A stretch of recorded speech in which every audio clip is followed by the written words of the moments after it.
Well, kind of like the Game of Thrones, we play to win, and the stakes are very, very high. Now, fortunes are made when you build things and you do projects and you complete things that are very, very good. But there's a timing component that we've been talking about.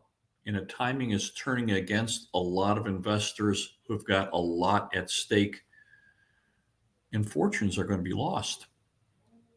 They may lose everything they put up, and the lenders that were involved with them probably are going to lose a lot of money. Now, that's very, very bad for them, but very, very good for us because it just opens the door for opportunities that only come once, twice, three times in your life. You're going to get an opportunity to buy these broken projects and to buy very discounted properties, and they're coming to us and are coming to us fairly soon. So this video is to get you ready to buy. Now, if you're one of these people that there's a timing lag and you need to get your properties sold and marketed and get out from under them, you better do that quick because time is running out on this. So let me go to my next slide. Let's talk about what's going on. Now, I have talked about this and talked about this and talked about this. This is a real estate cycle timing model. It's telling us that the end is near, it's going to complete, and any project that's not completed is going to suffer. Now, it doesn't tell us why, it just tells us what is going to happen, and it has been incredibly, incredibly accurate. So let me go to my next slide. Let's just talk about the why of this thing, and you can see why this happened. Now, I remember in 2020 and when we had this COVID come along, we had no idea what we were looking at. People were scared to death. They shut the economy down for 2 weeks. We're gonna, what was that? We're gonna straighten out the curve, or we're gonna really help each other out. So they shut everything down for 2 weeks. That turned into 4 weeks, and literally it just stopped.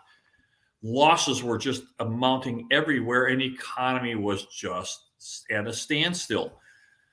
So $11.5 trillion. Just look at this from the Federal Reserve electronic data. This is M1 in 30 days. 30 days. $11.5 trillion was put into the economy in 30 days. Here, you can see it right here. It's right there. Take a look at this. You can see it. This is a number. And you wonder why we boomed. You wonder why we're having inflation. Is that even a possibility? Did not anyone understand if you put $11.5 trillion in that something's going to happen? Anyway, there is fuel and money to do anything you wanted to do. Now, keep in mind, so you get a loan officer, one of these banks that is just brimming with money. They make a loan. They get paid on the loan. Appraisers get paid. Title people get paid. They start getting in interest on this, and everyone is really, really happy. They're all excited about this. So there is money to do any project that you want to do, but it takes time on this. You don't build a 400 property subdivision in 30 days. You got to go out and buy the land. You got to get the land zoned. You got to get the land surveyed. You got to put the streets and sewers and water and all the cables in. You guys build model homes. And the same thing with building a skyscraper. We talked about that on my last video, that in mid-Manhattan, these projects are just coming to market. They're just completing at the worst possible time. And that, of course, is what's happening to a lot of our builders. And they're getting scared. And that's why they want to sell. That's why you get these great deals from them, because they want to get out of their land bank. They went out and bought a lot of land. Now, land for a builder is an alligator, chases them. It doesn't bring in any revenue. And of course, they are paying above prime, and it's not fixed. So they're paying 8.5% to 11.5%, 12% for their land bank. And a builder needs this money from their lenders to get out of the land bank. That's why you're seeing them do whatever it takes to do that. They're offering, they're buying mortgages down, paying $25,000, $30,000. They're hearing these crazy stories that they'll buy the rates down. We're looking at 7.5%, 8% for rates. They're going to buy them down a full point, point and a half. It costs them a fortune to do that. They're going to give you a washer, dryer, refrigerator, give you window treatments, put the landscape in the front and back. They'll do whatever it takes. They'll give us in the real estate industry a bonus commission because they want to sell these properties. They're concerned if they don't they don't get out of the land bank, they're going to take a loss, put them out of business. So they're doing whatever it takes to get it sold. So let's go with my next slide. Let's just talk about this. Now we talked about this in the last slide. You can see from the commercial. Typically, we don't talk about commercial. We used this slide last time. You can see where it peaked. Now this is coming out of our timing models. You get 2 peaks. You can see peak number 1 came in Q3 of 21, and peak 2 came in the next quarter of Q4 of 21, and it's been down ever since. So if you are in that space, you're in jeopardy. These things are coming down. Let me go to my next slide. But look what's happening now. Demographics have changed. Timing has changed. And now we have almost 1 billion square feet of vacant office space that no one is using. And we're building more. We just talked about the fact that in mid-Manhattan, there's towers coming up because it takes 3 or 4 years to get these things up and down. And the demographics have changed. And 5 to 10 towers a month across the United States are at risk of default. And we're talking hundreds of millions of dollars. Huge amount of money. So let me go to my next slide. Let's just talk about this. This is where I want you to take a look at. This is housing. Now, I think you're going to get a great deal to buy some housing. If you're a young couple starting out, you are going to have an opportunity of a lifetime coming right in front of you because housing starts have collapsed. And why would they collapse when the builders really want to sell these? These are starts. Why would they want to do that? Now, my guess is, and I haven't got the data yet to support this, but my guess is that they're financing, the lenders and the banks that are behind the builders are starting to cut the money off, saying no more starts. We don't want to put any more money at risk. And the builders are left with all this land bank, and they've got to get rid of it. So whatever they have left, they are going to make a deal on. But as of March, we just got this from Zero Hedge just today or yesterday. We can see that the housing starts have dropped like a rock. And they're rivaling what happened during the COVID shutdown. So that was pretty doggone drastic. And look at my next slide. And that's the same thing that's going to happen for multifamily. It's starting now. They're even worse than the housing. They dropped almost 21%, again rivaling what happened during the COVID shutdown, which tells me that a lot of these developers that really are lagging. Remember, we talked about this lag effect.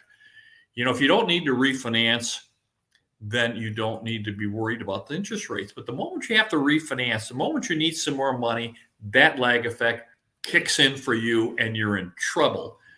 And that's happening all across the country. So if they're building almost anything, building a house, building office space, building multifamily, or if you're into multifamily, or if your commercial loan comes due, that lag effect hits you like a brick. So you can have a really, really good project that goes from just absolutely wonderful to not viable overnight because rates have changed. You know, there's something has changed in the market and it's been very, very bad. So if they lose it, someone's going to buy it. That's going to happen. And of course, you know, what happens when real estate accounts for about 34% of the GDP. So it's huge, just enormous, affects all kinds of people. So when this segment and asset class starts to slow down, it has ripple effects all across the economy. So people lose their jobs, you know, cabinet makers start slowing down, pipe makers, you know, plumbers, electricians, all the concrete people, everybody's doing things, putting on roofs. All this just slows down, and everybody has their lifestyle kicked up to working. You know, if you're making overtime and they're paying you really, really well to maybe not working at all or only part-time, your whole life changes. And when it changes like that, it causes problems. And those people that are in problems for people like us and investors, and what I'm telling you to do is a great boon for us. Let me go to my next slide and let's talk about that. So you can see the permits are dropping as the interest rates come up, because you remember the financial group and the lenders thought that the interest rates were temporary, that we'd have high interest rates for 12, 18, 24 months, and then they start reducing. But now it looks like the Federal Reserve is not. Inflation kicked back up, and there's no push to get rates down. And all of a sudden, home builders have no permits. Again, it goes with my thoughts and my theory that the lenders are scared. It looks like they're not going to be able to get this marketplace that they want. Should give you pause. We have not put any new capital out since mid 2022. Now we're doing 1031 exchanges because it makes great business. Get out of these areas that the future is a little dim into much brighter areas. Florida, Texas, Arizona have great markets for you to do long-term markets, decades-long markets that you might want to do this, but we haven't put any new capital. So if you had new money and you want to place it in, we've not been doing that because our models are telling us that it's at jeopardy. Let me go to my next slide.